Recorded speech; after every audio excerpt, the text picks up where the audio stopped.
안녕하십니까. 교육심리학 강좌 공동으로 진행하고 있는 초등교육과 송재용입니다. 이번 시간에는 13번째 강좌 심리학 3.0과 학습 미래 교과학습에서 관계학습으로라는 주제로 강의를 시작하겠습니다. 이번 시간에는 20세기 후반에서 21세기에 등장한 심리학의 주요 흐름을 중심으로 심리학 3.0이라는 주제로 진행을 합니다. 왜 심리학 3.0인가? 그리고 심리학의 주요 흐름으로서 연결주의와 분산인지, 체화된 인지와 정동신경과학, 양자인지와 내러티브 확산의 사고의 확산을 중심으로 알아보고 미래 학습의 방향 과 과제에 대해서 알아보도록 하겠습니다. 왜 심리학 3.0인가? 20세기 후반에서 21세기에 등장하는 심리학의 혁명적인 주제들을 심리학 3.0이라고 명명하였습니다. 이 심리학 3.0 이라고 부른 이유는 전과학주의 그리고 실험심리학이 중심이 되는 과학주의에 이어서 등장한 후기과학주의 심리학을 통칭하는 개념입니다. 후기과학주의 심리학은 맥락주의 근본을 채택하여 예측 불가능한 사건에 민감하게 반응합니다. 또한 심리학 3.0은 행동과학, 인지혁명으로 인한 인지과학, 그리고 이어서 정동혁명으로 인한 정동과학과 맥락주의, 다시 말해서 제3의 과학주의 심리학을 지칭하기도 합니다. 맥락 안에서 이루어지는 대화의 개념적 변화에 좀 더 초점을 맞추고자 합니다. 마지막으로 심리학 3.0은 내러티브 담론으로서의 심리학을 지칭하는 개념으로 사용됩니다. 패러다임 관점에서 맥락주의 운유와 내러티브 관점으로의 전환을 의미합니다. 연결주의와 지능의 유연을 확장하고 체화된 인지와 정동신경의 반응 등에 대해서 집중적으로 살펴보겠습니다. 이를 통해서 제3의 사유 양식인 양자인지와 내러티브 사고 확산 등에 대해서 중점적으로 살펴볼 것입니다. 앞에서 간단히 이야기했듯이 심리학은 행동주의 혁명, 인지혁명과 상징적 정보 처리, 내러티브 혁명과 체화된 인지로 이렇게 진화를 해왔다고 정리해 볼 수가 있습니다. 심리학 3.0의 첫 번째 흐름은 연결주의와 분산인지입니다. 먼저 연결주의는 전통적인 정보처리 모형에서 강조하는 계열 순서 처리에서 병렬 분산 처리, 그리고 상징적 정보 처리에서 연결주의, 식명망으로 전환, 그리고 객관주의에서 구성주의의 전환을 내포한 복합적인 개념이라고 볼 수가 있습니다. 병렬 분산 처리란 인공신경망으로 가정합니다. 우리가 정보를 처리할 때 전통적인 계열 순서 처리 대신에 병렬적으로 분산 처리하고 분산적으로 표상을 한다는 것입니다. 인지 과정은 대개 병렬적이고 분산적으로 진행된다고 보여집니다. 이러한 그 병렬 분산 처리 모형은 창조성의 비밀을 푸는 이론적 기반을 제공합니다. 즉 실수는 결함이 아니라 창조의 과정으로 보여질 수 있는 겁니다. 오른쪽 그림은 병렬 분산 처리에서 가정하고 있는 연결주의 모형의 기본 개념 구조를 이야기하고 있는데 이 특징은 은닉층을 가정하고 있다는 것입니다. 연결주의의 첫 번째 전제는 중앙처리 장치를 가정할 필요가 없다는 것입니다. 주로 신경망 모형의 기초에서 다층적이고 비선적인 신경망 활성화로 우리가 인지하고 행위를 규정하게 됩니다.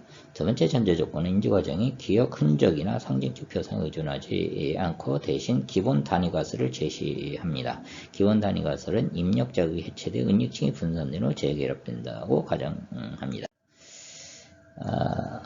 연결주와 밀접한 관련이 있는 게 분산인지와 집단지성에 대한 강조입니다. 분산인지 기본 관점은 인지 또는 지능은 한 인간을 넘어서 타인, 상징, 매체, 환경, 인공물 등에 분산되어 있다고 가정합니다. 분산된 인지의 두 가지 차원은 사회적 차원과 물리적 차원을 로 나눠볼 수가 있습니다. 분산인지 물리적 차원은 인지가 캡슐화되는 모든 용량 정의성 물리적 인공물을 통합하는 것으로 인공물은 지능의 통합적 부분이 되는 것입니다. 도구상의 역량을 강화합니다. 분산인지의 사회적 차원은 인지적 차원으로 기능하여 지원하는 타인들의 사회적 참여를 강조합니다. 학습 본질은 사회적이며 문화 도구의 습관은 사회적으로 분산되어 있다고 가정합니다.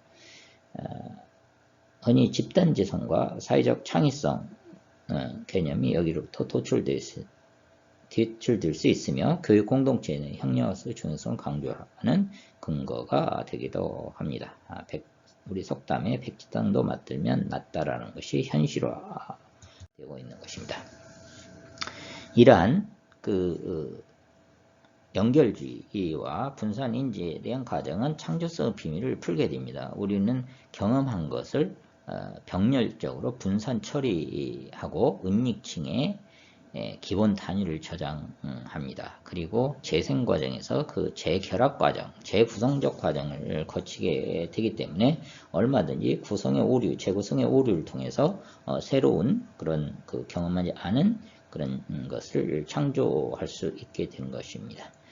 바로 이것이 전통적 객관주의 관점에서 실수라고 한다면 구성주의 관점에서는 창조가 되는 것입니다. 두 번째 핵심 주제는 치화된 인지와 정동 신경과학, 다시 말해서 인지에서 정서로의 전환입니다. 치화된 인지의 기본 관점은 인지는 지각 또는 행위와 마찬가지로 신체 상태나 맥락에 의존한다는 것입니다. 다시 말해서 몸이 마음을 어느 정도 좌우한다는 그런 가정이라고 볼 수가 있습니다.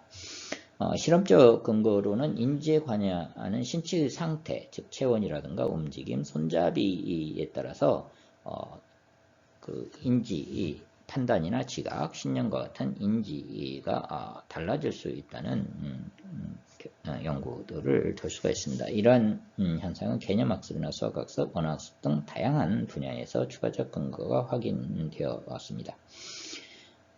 치화된 인지의 주요 특징은 인지는 추상적, 무형식적인 것이 아니다 라고 하는 것입니다. 그 대신 다중 형식의 감각 행위에 접지되어 있다는 것입니다. 또 다른 특징으로는 인지는 단지 사고에 관한 것만도 아니고 지각, 행위, 정서 역할도 매우 중요하다고 보는니다.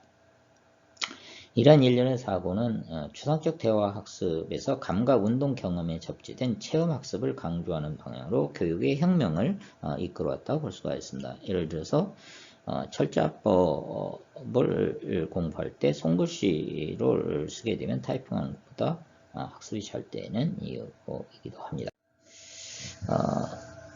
이와 관련해서 좀 더 나아가서 최근에 정동신경과학의 발흥은 정서의 중요성을 더욱 촉진하고 있습니다. 신경과학은 3일체 모형에서 다마시오의 스피노자 뇌 그리고 루드의 느끼는 뇌로 진화해왔습니다.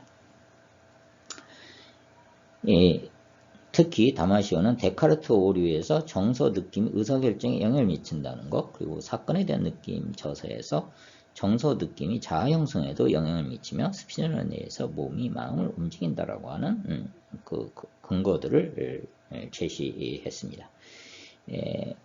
루드는 여러 차례에 발표된 저술과 논문을 통해서 뇌의 두 개의 신경회로를 가정합니다. 하나는 시상, 피질, 편도체로 이어지는 콜 코니션, 입기이고 다른 하나는 시상 편도체와 직접적으로 연결되는 아랫길 핫코니션인데 바로 이 시상 편도체로 직접적 연결되는 이 과정이 정서 처리에 깊이 관여하는 것으로 알려져 있습니다.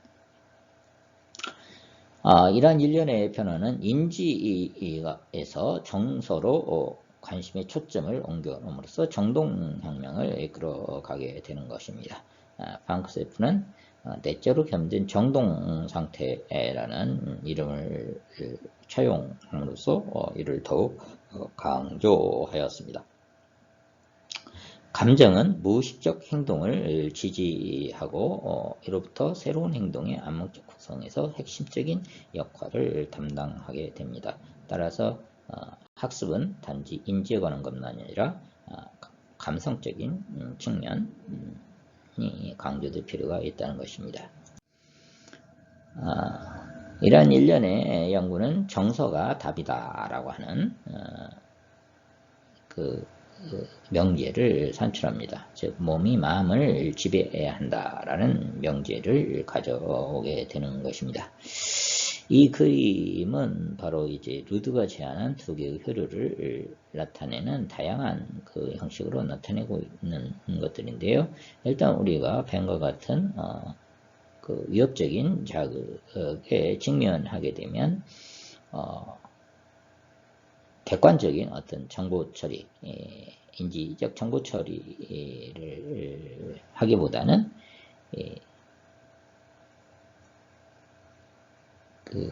아랫길을 통해서 직접적으로 이렇게 편도체로 정보가 처리되는 과정을 거친다는 것이겠지요. 세 번째 주제는 양자인지와 내러티브 운유의 확산을 들 수 있습니다. 양자인지는 양자는 수학적 원리를 인지과학의 탐구에 적용하는 것을 말합니다. 갈릴레오는 물질의 1차 특성과 2차 특성을 구분함으로써 허수를 발견했습니다. 이 허수는 물질의 2차 특성을 반영하고 이것은 다시 비일상적 실제에 대한 통찰력을 제공하게 됩니다. 과학의 영역에서는 심층 심리학의 탄생을 가져오는 결과를 가져왔습니다. 우리가 허수는 이제 A 플러스 IB에서 I 바로 마이너스 1, 루트 마이너스 1이라고 하는 허수를 제시하고 있는데요. 우리가 자작나무가 어머니답다라고 할 때 자작나무는 일상적 실제 보이는 것이고 어머니답다라고 하는 것은 비일상적 실제입니다. 양자인지 모델링의 핵심 원리에는 몇 가지 정리해보면 양자인지의 핵심은 보이는 실제는 세계는 실제가 아니다. 또 지도는 영토가 아니다. 이런 명제들로 대변될 수가 있습니다. 이것의 핵심 원리는 양자 확률의 규칙은 비가법적이다. 상태전환 양자는 이전 측정에 의존한다. 특수한 형태의 양자 중첩인 양자 얽힘은 도체에 편제해 있다. 그리고 양자 시스템은 통근 관찰 변수와 비통근 관찰 변수를 모두 가지고 있다. 양자 논리는 고전 논리학의 파괴를 요구한다. 다시 말해서 신념의 진정한 반대는 불신이 아니라 의문과 탐문이다 라고 제임스는 말하고 있습니다. 양자 심리학은 의식과 무의식의 연결고리를 제공합니다. 의식과 무의식을 반대성의 원리에 기초해서 통합하려고 시도합니다. 구체적으로는 꿈을 비현실적 실제인 꿈을 자가 증폭을 통해서 일상적 실체의 의미를 발견하고자 하는 것입니다. 이것은 충격을 주는 현실 부정을 자기 증폭에 의해서 진정성을 회복하는 계기를 만들어 줄 것입니다. 우리가 복소수의 켤레화 현상을 응용함으로써 켤레를 통해서 허수를 실수로 전하는 과정에 비유될 수 있습니다. 내러티브란 시간적 흐름에 따라 순차적으로 전개된 일련의 사건들을 의미한다고 할 수 있습니다. 그 내러티브는 구성된 이야기나 사고 양식 또는 의사소통을 형태로 나타납니다. 맥락주의 은유에서는 불확정성 원리에 의해서 비일상적 측면을 문제 해결 자원으로 활용하고자 합니다. 내러티브 사고의 확산으로 인하여 인간의 삶과 문화 곳곳에 존재하는 보편적 특성, 즉 인간은 호모 라렌스 또는 모티베이드 스토리텔러 또는 커뮤니티 오브 셀브즈, 자기들의 공동체로서 서로 이야기를 주고받으면서 삶의 의미를 창조해간다고 볼 수가 있습니다. 삶의 내재된 의미에 관심에서 세계의 다원성과 복잡성을 이해하는 해석의 틀을 제공합니다. 반대성에 대한 접근은 이분법적 대리적 관점을 통합적 관점으로 승화시킵니다.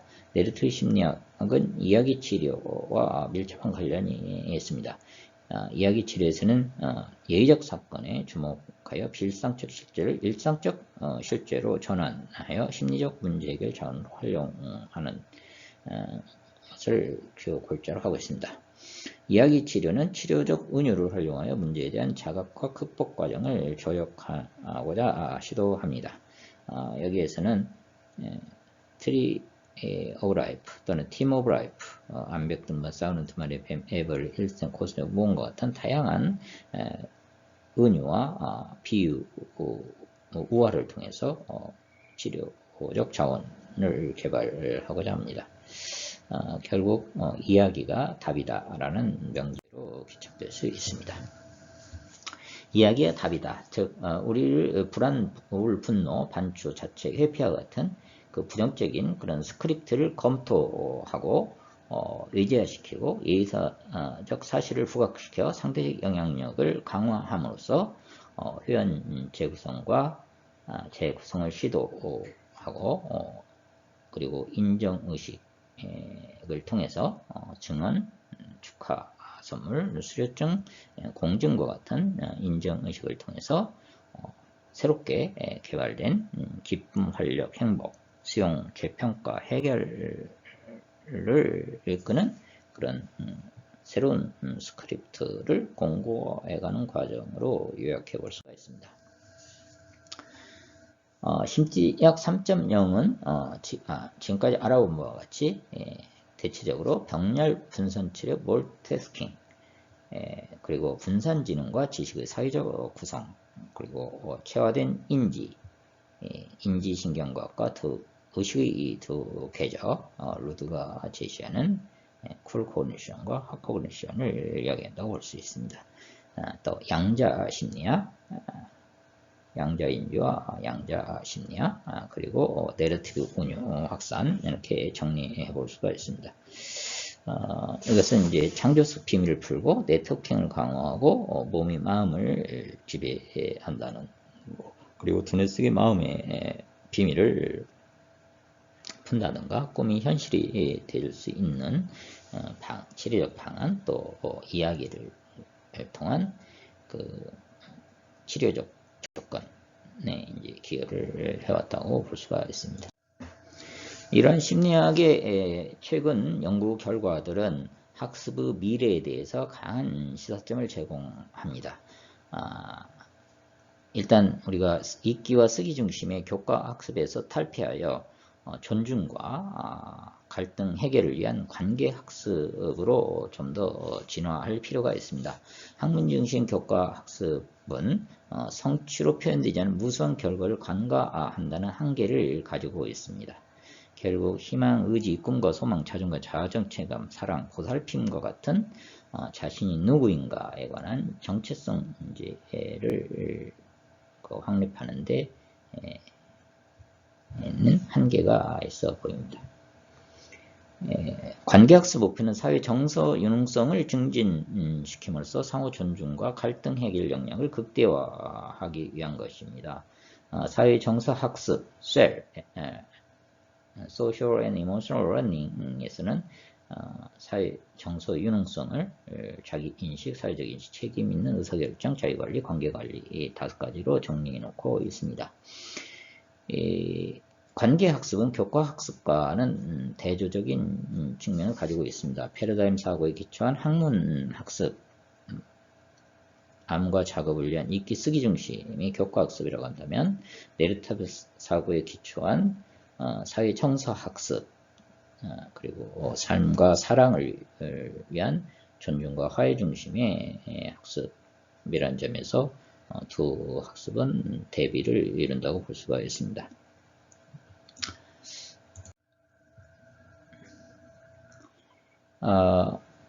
2010년대를 전후해서 그 교육적 반성이 심리학에서 일어난 겁니다. 그것은 이제 아카데미 러닝 중심, 읽기, 쓰기, 그리고 한 학문적 접근에서 사회 정서 학습, 존중과 리솔루션, 그 해결을 강조하는 그 관계 학습으로 전환의 필요성을 강하게 요구한 것입니다.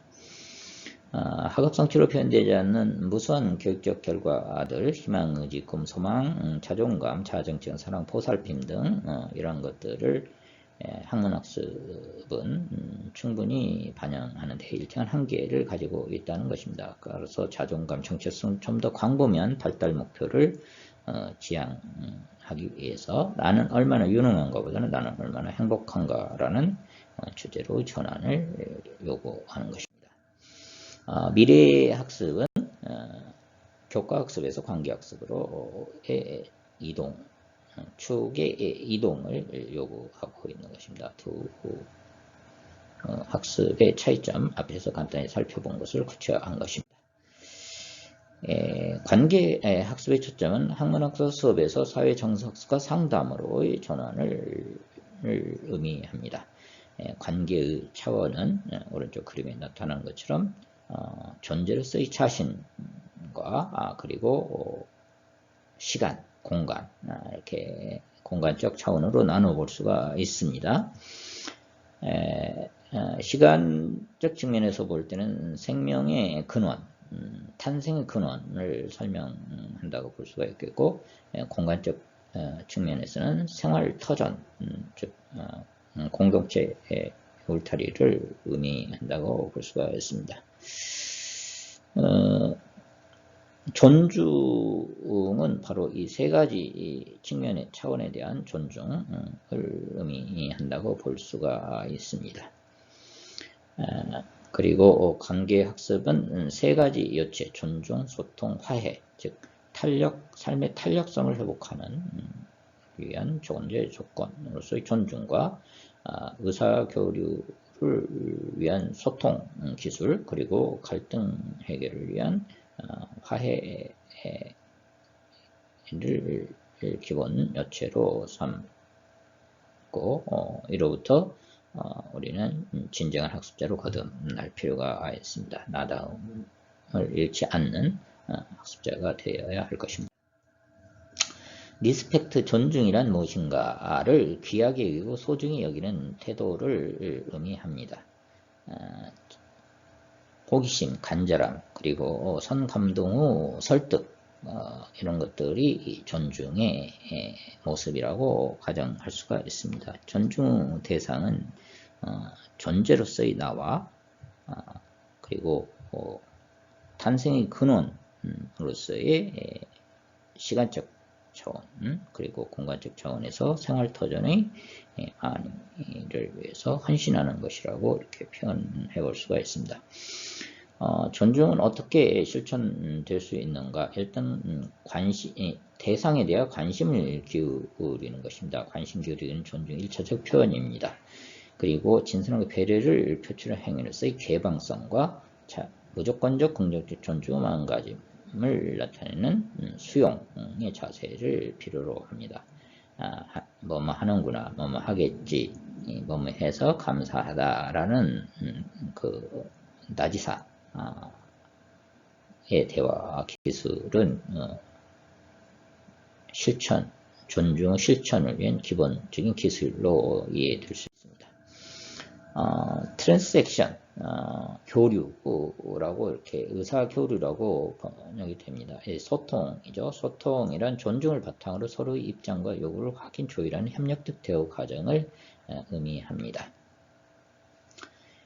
관세음이라고 오른쪽에 되어 있습니다만은 세상의 소리, 고통 소리를 단지 듣는 게 아니라 볼 수 있을 때 우리는 진정한 소통이 가능하다 이렇게 볼 수가 있습니다. 소통은 어떻게 실천될 수 있는가? 첫 번째로는 경청입니다. 이를 위해서는 모른다 보다는 알고 싶다라고 하는 그런 자세로 적극적인 수인화가 필요하고, 그리고 합리적인 자기인식과 진정성을 바탕으로 자기의 욕구와 실상을 정확하게 표현하는 능력과 진실한 사회적 인식을 바탕으로 타인의 공감하고 다가가는 그런 자세가 요구된다고 볼 수 있습니다. 세 번째 요체, 관계학수 요체는 화해, 리솔루션입니다. 화해란 존중의 마음가짐과 소통의 실천을 통해 구축된 작업동맹을 토대로 갈등 관계를 해소하고 문제 해결을 위해 공동 노력하는 과정으로 이해할 수가 있습니다. 이를 위해서 관심공동체, 학습공동체, 그리고 참여 공동체라고 하는 공동체의 정신을 개발할 필요가 있습니다. 화해는 어떻게 실천될 수 있는가? 이를 위해서 심신 안정과 긍정적 변화를 지향하는 자기 관리가 전제되어야 합니다. 그리고 갈등 문제에 대해서는 모두가 승자가 될 수 있는 합리적 해결책을 모색하는 결정 능력이 또한 요구됩니다. 또한 건전한 사회인식에 기초하여 영향력을 행사함으로써 지지와 협력을 유도할 수 있는 긍정의 리더십이 요구된다고 볼 수가 있습니다.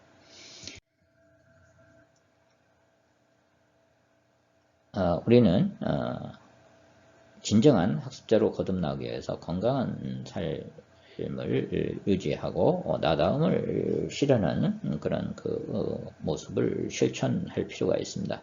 건강한 삶은 3B와 3F를 통해서 우리가 확인이 가능합니다. 3B는 Body, Brain, Behavior로